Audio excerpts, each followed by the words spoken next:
Breaking today, the final traces of Prince Harry and Meghan Markle from the British royal family are being erased. And this is far more significant than just the destruction of their former home. Our clear message is being sent, and Charles is bringing in the bulldozers to bury any evidence that Harry was ever there. Why? Because the king is done. He's out. He wants to move on, and it's a very encouraging development. On May 28, reports started spreading around Windsor that surveyors had arrived at Frogmore Cottage, but not for upgrades or a fresh makeover.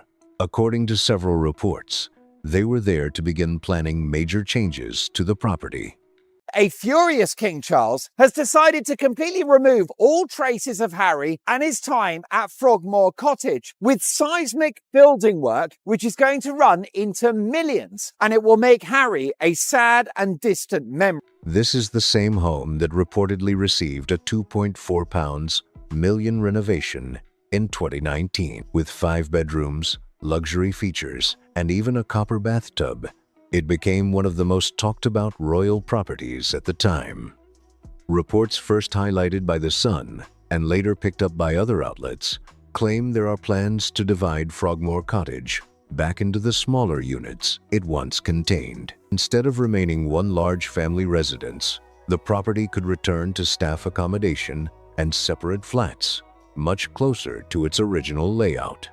One royal insider described the situation in eye-catching terms. The property has reportedly been empty for 3 years, and reports suggest potential future occupants have shown little interest in moving in.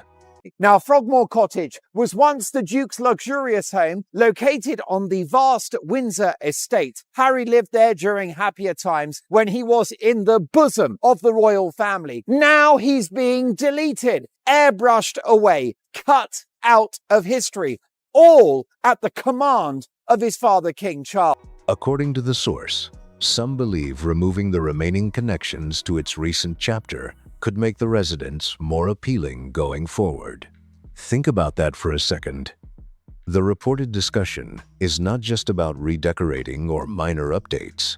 It is about completely reshaping the property, and that is what has people talking. It sounds less like a standard renovation and more like the beginning of a whole new era. To be clear, no demolition work has been announced, and several details remain unconfirmed. As with any developing royal story, separating confirmed facts from speculation is important. But this could be about much more than an empty house. Royal biographer Tom Bower believes Frogmore Cottage reflects a bigger story about shifting royal dynamics. One question still stands out. If reported occupants were not interested, then who could the property be meant for next? With this home still vacant, and with this home basically left as Harry and Meghan left it, there is, of course, always the thought, the fantasy of, oh, we can just come back. But the monarchy is sending Harry and Meghan a very clear sign here. There is no coming back. You can't just waltz back in and waltz back into this house and waltz back into all of our lives as if nothing happened. This house is going to be renovated. It's going to be changed. It's going to be given to somebody else. It's not going to be for you. It's going to be for somebody else. There is another detail making this story even more interesting. In official financial records, the monarchy stated, during the year, Frogmore Cottage has remained empty. That exact wording appeared in the Sovereign Grant Report. In other words, the Crown publicly confirmed the property was vacant. To understand why that matters, it helps to understand what Frogmore Cottage represented. It was never a privately owned home. It was a grace and favor residence provided by the late Queen as part of royal working arrangements. That system has existed for generations, and the setup was simple. Those carrying out official royal duties were given the use of a residence connected to their role. When that role ended, the property returned to the Crown. It is very interesting, which I was surprised by, and comes up early in the Betrayal book, is when a very, very famous member of the British establishment, really a household name, is asked by the Queen to explain to Meghan before the wedding what life will be like. And that person goes to visit her every 3 or 4 weeks in Kensington Palace. And after the third and fourth visit, tells the Queen that Meghan has absolutely no intention of staying in Britain after the wedding, and there's a lot of trouble ahead. Of course, it was too late to do anything, but they saw it long before that glorious day in June. And I'm afraid that that is her problem. She is very calculating and very ruthless and very self-promoting, but she's taken on more in the end that she can chew. There was no ownership transfer and no permanent claim, just accommodation tied to the position. Then came the spring of 2023. Shortly after a widely discussed memoir was released, King Charles asked the former occupants to leave Frogmore Cottage. By the end of June, the move had been completed. Since then, the property has reportedly remained largely empty, turning its future into one of the most talked about subjects in royal circles. There was also another twist. Reports claimed Frogmore Cottage was offered to Prince Andrew during discussions about royal housing arrangements. However, those same reports said he was not interested in moving there. Instead, he stayed at Royal Lodge and reportedly passed on the 5-bedroom cottage that once drew so much public attention. That decision sparked fresh questions among royal watchers. Some observers came away with the impression that Frogmore Cottage's recent history may have made it a less attractive option. Then there is the financial side of the story. Biggest problem is still the inclusion of Harry and Meghan as the Duke and Duchess of Sussex on the website. And this would be so easy to remove because they did it for Andrew. And it's time to do it for Harry and Meghan as well. And this is where the debate really starts picking up. The sovereign grant, which helps support the upkeep of royal properties, has reportedly risen to £132 million this year, a noticeable increase from previous years. That creates a striking contrast. Several years ago, public funds were reportedly used for major renovations at Frogmore Cottage. Now, further changes to the property are reportedly being considered as officials review its future use. Some see that as sensible estate management, while others view it as a costly cycle that keeps raising questions. Either way, it is drawing plenty of attention. Keep that reported £2.4 million renovation figure in mind. Every pound became part of a project that is now being examined from a very different perspective. Harry and Meghan spent heavily on turning the property into their family base, and the UK taxpayer had to foot the bill. $3.2 million. This is money that the British people don't have. Imagine the people around me in this great city of London. Here I am in London Bridge. They're working so hard, some of them on the minimum wage, and their taxes were going towards Harry and Meghan's vanity project, improving a perfectly good luxury house because Meghan was in competition with Catherine. As discussions continue, questions about value, long-term planning, and the property's purpose are becoming harder to overlook. One person who has closely followed this story from the beginning is Tom Bower, and his view is anything but subtle. Bower has argued that the focus has shifted dramatically over the years and that the royal institution may now be looking forward instead of revisiting old chapters. In his opinion, the story starts with the property itself. If that sounds direct, it is because Bower is known for making bold arguments. He is the investigative biographer behind Revenge, and his later book, Betrayal, continued exploring major royal controversies. When discussing the couple, one of the words he has frequently used is desperate. During an appearance on GB News alongside Jacob Rees-Mogg, Bower argued that the couple were facing financial challenges and seeking renewed relevance. Those are Bower's opinions and characterizations, not established facts, and audiences can reach their own conclusions. But his wider argument is what continues to generate discussion. According to Bower, the most interesting part of the story is no longer the early rise, but everything that followed. The first chapter created headlines around the world, grabbing massive attention. So, they are keep on seeking opportunities to appear in public, keep on seeking opportunities to promote themselves as great humanists, and keep on making mistakes because they don't realize how complicated the world is and how they're totally ill-equipped to cope with those complications. What comes next, he argues, is what many people are watching most closely. This is where opinion starts crossing paths with publicly reported business developments. Regardless of personal views, several partnership changes have been widely reported and remain part of the public record. Take Spotify, for example.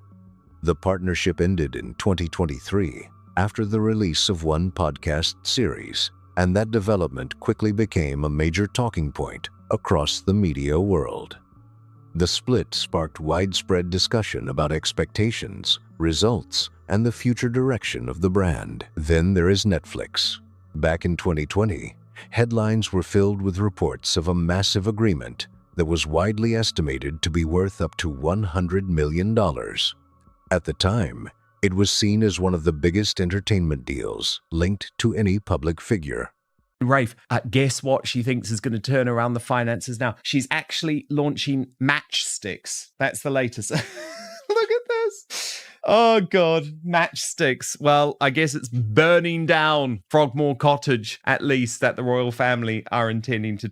But by last year, reports suggested the arrangement had evolved into a more limited first-look deal rather than the headline-making setup that originally grabbed worldwide attention. For critics like Tom Bauer, that shift became another example they point to when arguing that the couple's public brand operates in a very different landscape today compared with just a few years ago.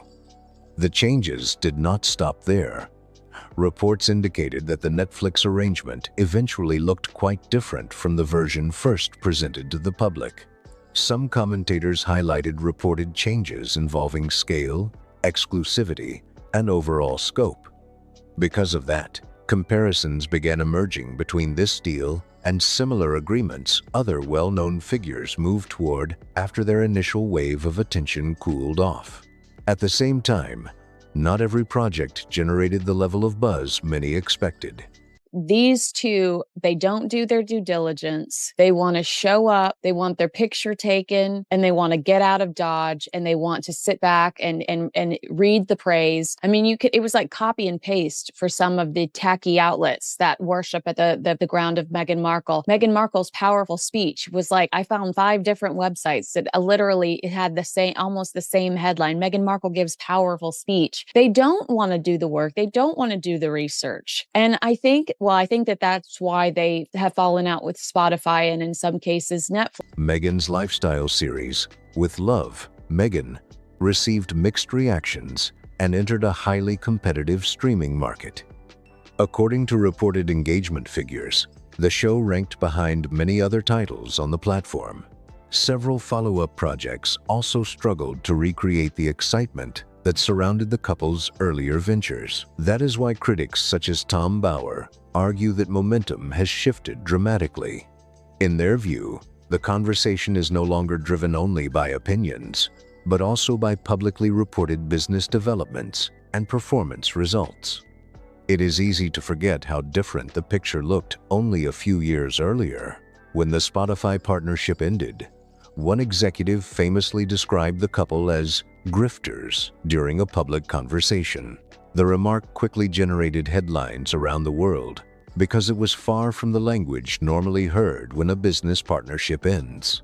What makes the contrast even more striking is the scale of the opportunities that came before.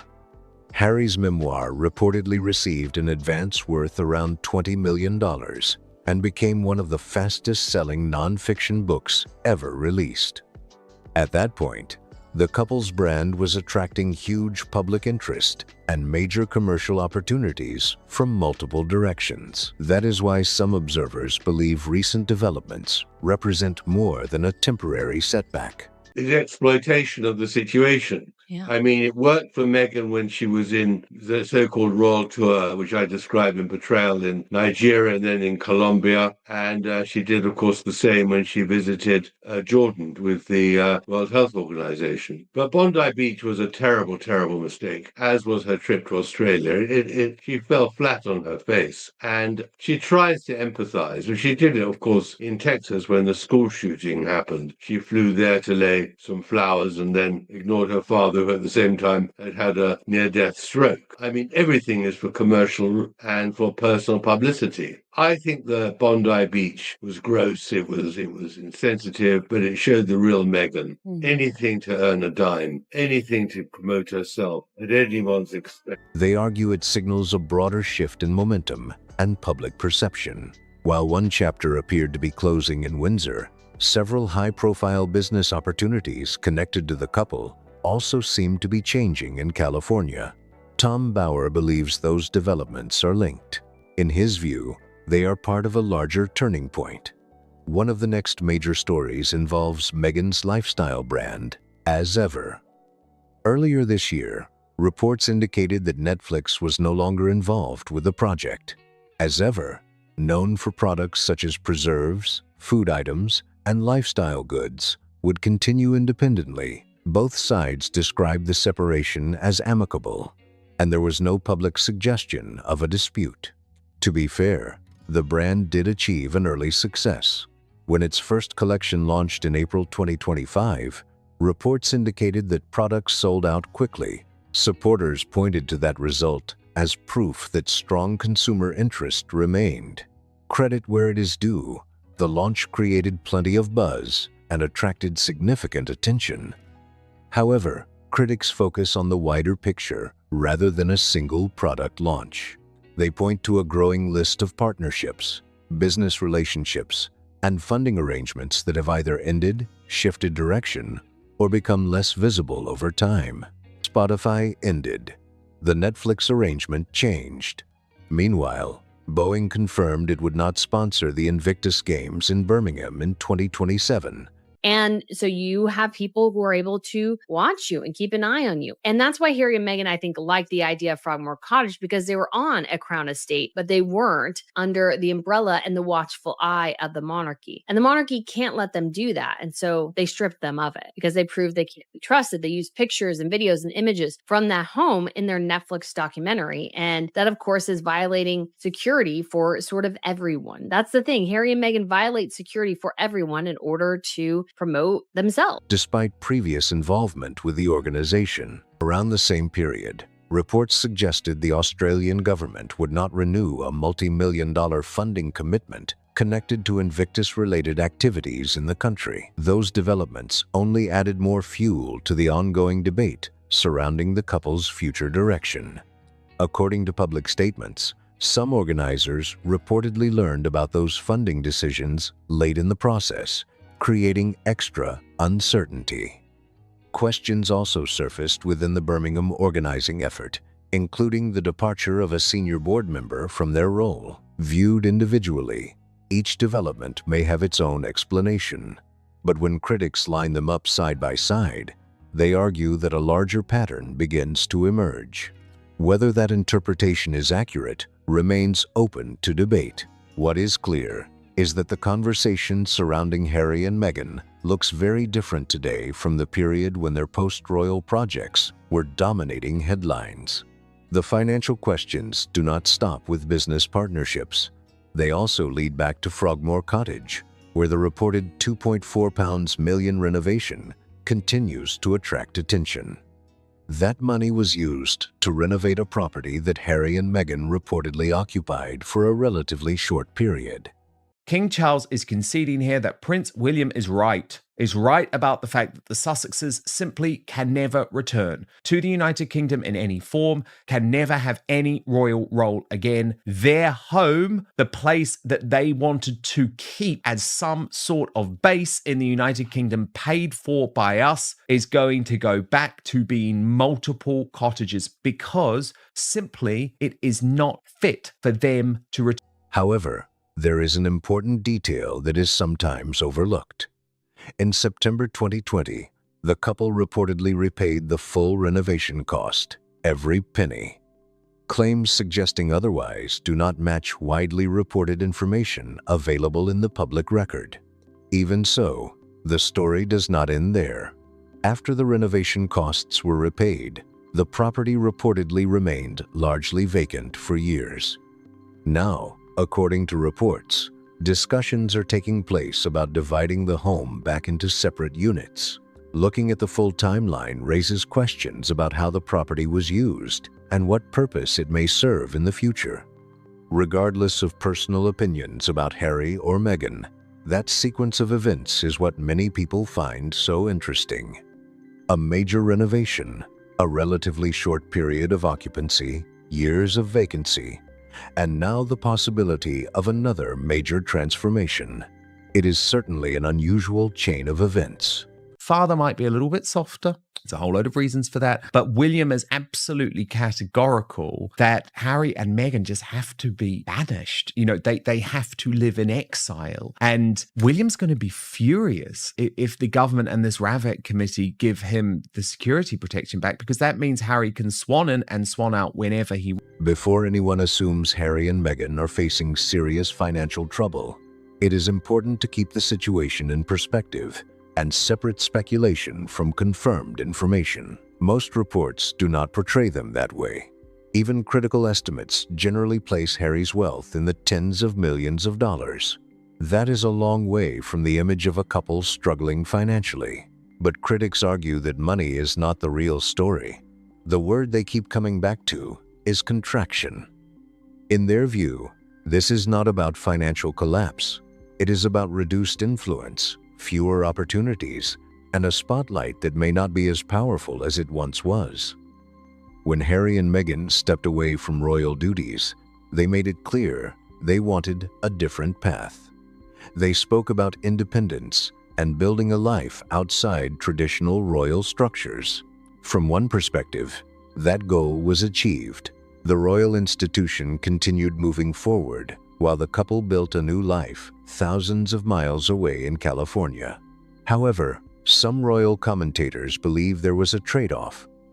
They argue that the long-term effects of that separation may have been greater than many expected.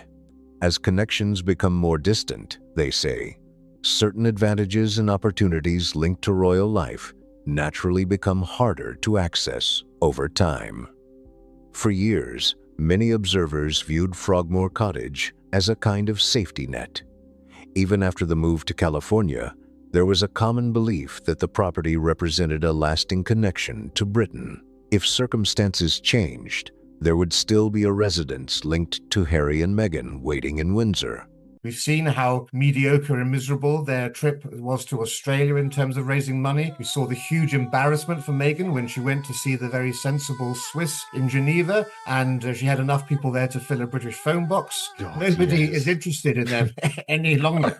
That was terrible. 10 people showed up. Well, 10 fans showed up. There were like a few journalists. But if Frogmore is eventually converted back into separate flats, that perception changes fast. Suddenly, there is no dedicated residence associated with the couple in Britain, no family home connected to their public identity, and no obvious base tied to that earlier chapter of their lives. Hanging over all of this is the continued distance between Harry and William.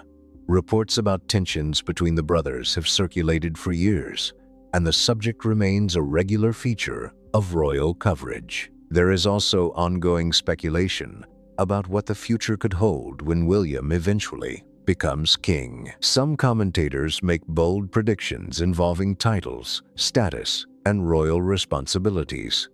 But at this stage, most of those claims remain exactly that speculation. The confirmed story today is not about future possibilities, but about changes that have already taken place.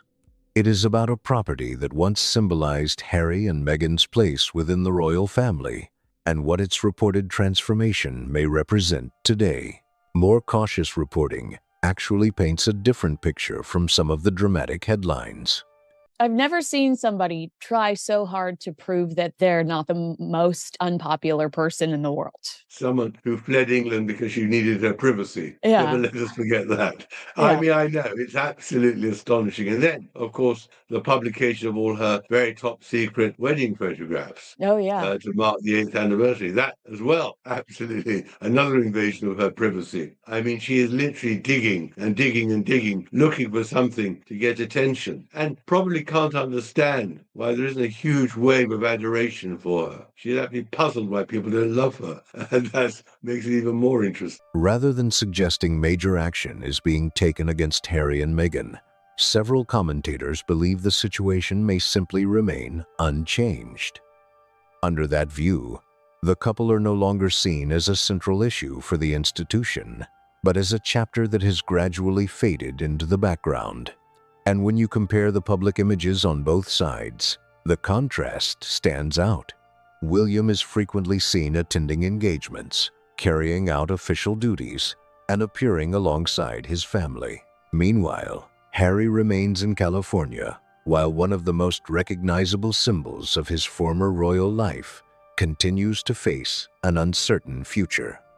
That contrast is one reason this story keeps attracting attention. Frogmore Cottage has become such a powerful symbol, not because of the building itself, but because of what many people believe it represents. When relationships change, people often expect dramatic confrontations and headline-making moments. But some commentators argue this situation looks very different. This story is actually more significant than it may seem, because it is the royal family quite clearly drawing a line. It's making it clear, is it not, Rafe, that we simply do not want them, but also that the royal family simply do not want them. Because, of course, if Operation Thaw was real, the obvious place for Harry and Meghan to return would have been Frogmore Cottage.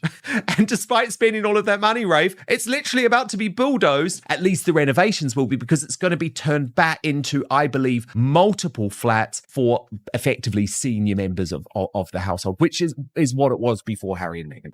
They describe it as a slow process where connections gradually weaken over time until the reality becomes impossible to ignore. That is why discussions about an empty property, possible renovations, and changing layouts continue to spark so much interest. According to royal biographer Tom Bower, the answer goes far beyond property management. Bower has publicly argued that the monarchy's future involves shifting attention away from the Sussexes and focusing on a different direction. Those comments generated immediate criticism and quickly became one of the most debated parts of his analysis. What makes the story even more notable is that Harry and Meghan's representatives responded directly to those remarks. Referring to Bower's comments, their statement said the language speaks for itself and suggested he had crossed a line. Rather than disputing that the comments were made, the response challenged the tone and message behind them.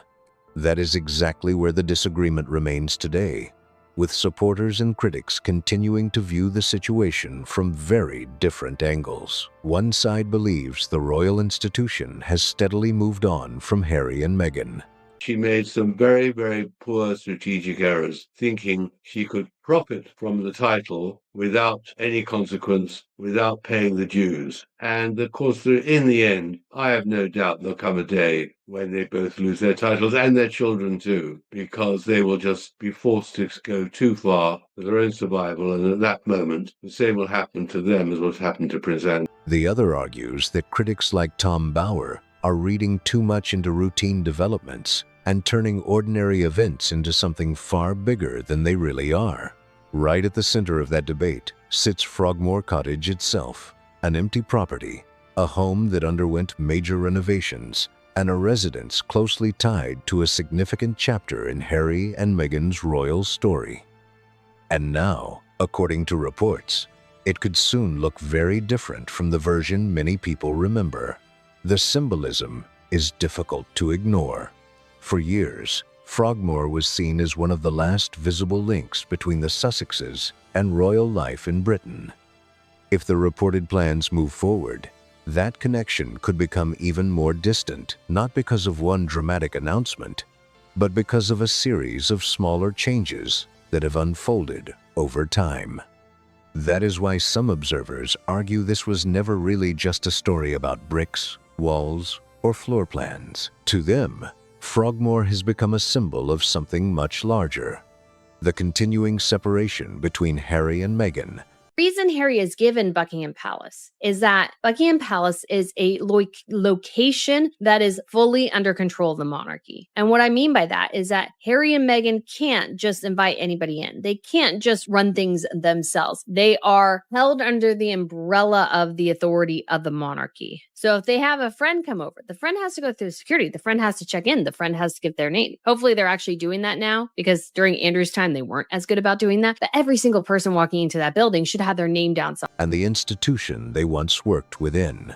Whether that interpretation is fair is ultimately up to each person to decide. But one thing is clear: the conversation surrounding Frogmore Cottage has grown far beyond the property itself. What started as a housing story has evolved into a wider discussion about royal relationships, public perception, and where the Sussexes fit into the royal narrative today. What do you think? Do these developments signal something bigger, or are they simply practical decisions receiving more attention than expected? Let us know in the comments below. And if you enjoyed this video, don't forget to like, subscribe, share this video, and hit the notification bell so you never miss an update. Thanks for watching.